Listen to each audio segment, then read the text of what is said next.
মর্যাদা আল্লাহর কাছে অনেক গুণে বেশি, কথা বলেন ঠিক কিনা? এক একটা আলেমের মর্যাদা কিন্তু সাধারণ মানুষের তুলনা করা যাবে না। আবার ভাইরা, কিয়ামতের দিন কোরআনুল কারীম পক্ষে এবং বিপক্ষে সুপারিশ করবে। যারা কোরআনকে ভালোবেসেছিল, কোরআনের পক্ষে আমরা সকলে থাকতে চাই কি চাই না? সকলে চাই কি চাই না? আমরা যদি কোরআনের পক্ষে থাকি, কোরআন আমাদের পক্ষে সুপারিশ করবে, কথা ঠিক কিনা?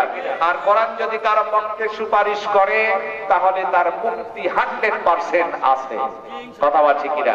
কিয়ামতের দিন কেউ কারো সুপারিশ করে মুক্তি দিতে পারবে না। পারবে কি? মনে করেছে আমার ছেলে একটা মাওলানা আছে, মনে আমি জান্নাত পেয়ে যাব। এত কি সহজ? নিজের আমল নিজেকেই করতে হবে। কেউ কারো ওসিলা দিয়ে মুক্তি পাওয়ার কোনো উপায় নাই। যতই খাজা বাবা, দয়াল বাবা ধরে রাখেন না কেন, মনে মনে ভেবেছেন মুরিদ হয়েছি, পীর বাবা আমারে টান দিয়ে জান্নাতে দিবে, এরকম কিছু লোক আছে না? এরা মনে জান্নাত তো পেয়ে গেছি, মামার বাড়ির বাবুর খেয়া। আমাদের পল্লী ভাষা একটা কথা বলে, ইচ্ছে করলে আপনি যেটা খুশি উঠায় ফেলবে, এটা নয়, অসম্ভব।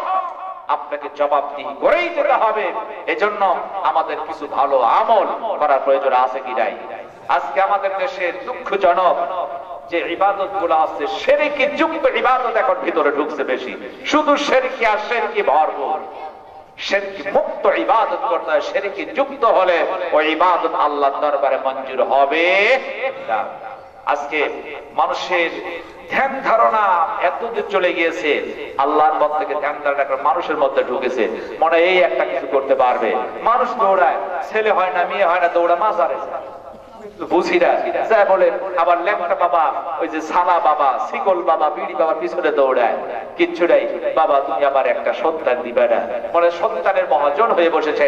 সন্তান দেওয়ার মালিককে বিশ্বাস রাখতে, সন্তান দেওয়ার মালিককে, সন্তান দেওয়ার মালিক হচ্ছে আল্লাহ। ওই খাজা বাবা, দয়াল বাবা, কেবলা কাবার কাছে যে কোনো লাভ হবে, আল্লাহর কাছে চাইতে হবে।